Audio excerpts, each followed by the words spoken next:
जब जिंदगी बहुत संघर्ष में चल रही हो, बहुत दुख का जीवन चल रहा हो, बहुत कष्ट का जीवन चल रहा हो, बहुत कष्टमय जीवन चल रहा हो, तब शमी के 5 पत्ते, शमी के 5 पत्ते एक दुर्वा के साथ एक अक्षत चावल का एक दाना, वो भी हल्दी में भिंगोया हुआ हो या केसर में भिंगोया हुआ हो, शमी पत्र 5, एक दुर्वा, एक चावल का दाना, जो दिल से हृदय से बेलपत्री के वृक्ष के नीचे पार्थिव लिंग का निर्माण कर कर मट्टी का शिवलिंग बनाकर प्रदोष काल में, मतलब शाम के समय पर शिवलिंग बनाकर उस पे जल चढ़ाकर, जो ये 5 शमी का पत्र, एक दुर्वा और एक चावल का दाना, अपनी कामना कर कर, जो दुख चल रहा है बाबा से विनय कर कर एक एक पत्ता जब समर्पित कर दे, फिर एक दुर्वा समर्पित कर दे, फिर एक चावल का दाना समर्पित कर दे और बाबा का वहीं पर पुनः विसर्जन कर दे, 3 महीना तो जाने दो, 15 दिन के अंदर वो दुख कटता जरूर है, चाहे कोई भी दुख, किसी भी तरह का दुख क्यों नहीं।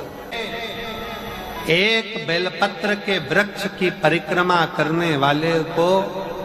हजारों अश्वमेध यज्ञ का फल प्राप्त हो जाता है, हजारों अश्वमेध यज्ञ का फल प्राप्त हो जाता है। उसी तरह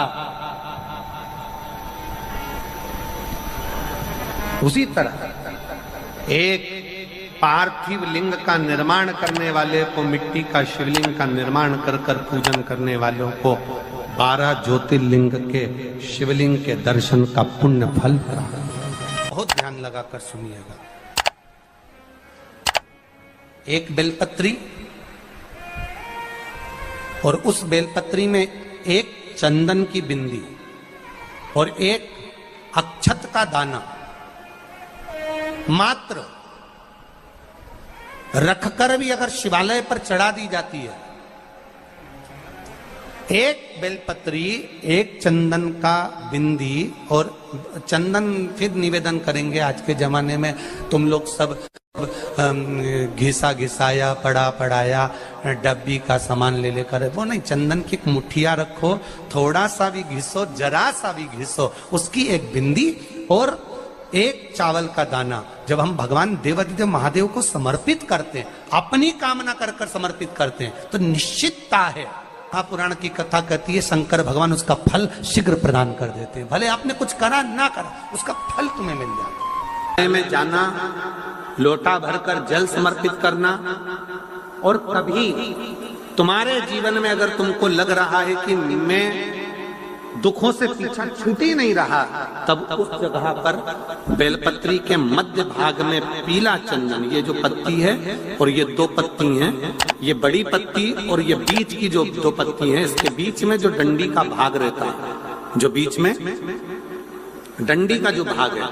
बड़ी पत्ती और ये 2 छोटी पत्ती के मध्य में जो डंडी का भाग है, उस डंडी के भाग में पीला चंदन और एक अक्षत पीला, शंकर भगवान को आप अगर प्रदोष काल में समर्पित कर रहे हैं, तो ये निश्चित है कि धीरे धीरे कर कर वो दुख समाप्त होगा, वो दुख कटेगा ही।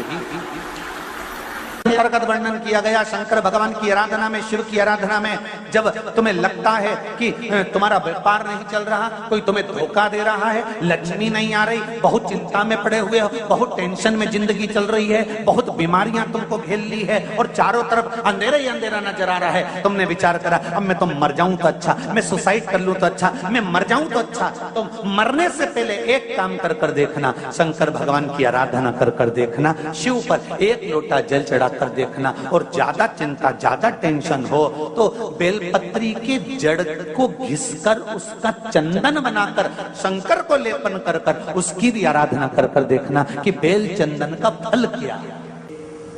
बेलपत्र, एक बेल, ये कोई साधारण नहीं, एक बेलपत्र एक बेल, ये कोई साधारण नहीं, एक बेल। इसकी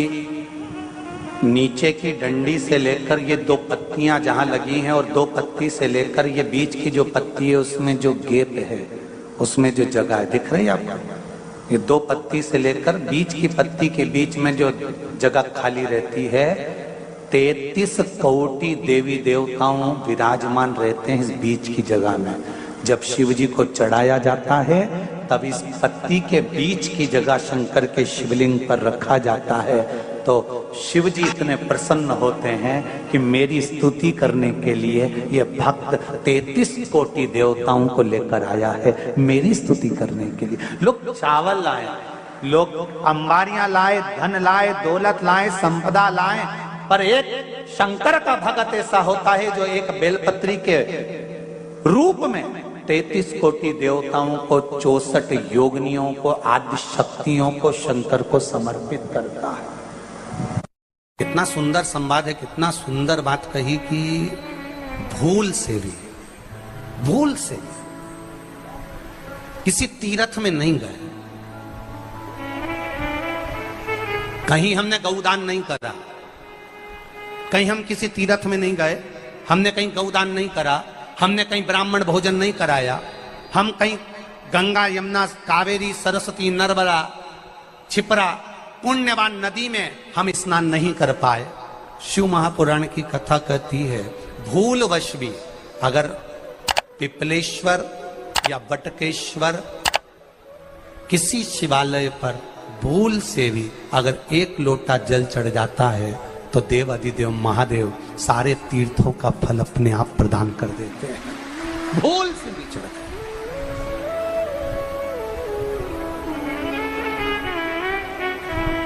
एकांतेश्वर महादेव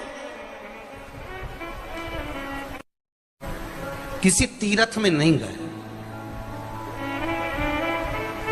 कहीं हमने गौदान नहीं करा, कहीं हम किसी तीर्थ में नहीं गए, हमने कहीं गौदान नहीं करा, हमने कहीं ब्राह्मण भोजन नहीं कराया, हम कहीं गंगा यमुना कावेरी सरस्वती नर्मदा छिपरा पुण्यवान नदी में हम स्नान नहीं कर पाए। शिव महापुराण की कथा कहती है भूलवश भी अगर पिपलेश्वर या बटकेश्वर किसी शिवालय पर भूल से भी अगर एक लोटा जल चढ़ जाता है तो देव अधिदेव महादेव सारे तीर्थों का फल अपने आप प्रदान कर देते हैं। भूल से भी चढ़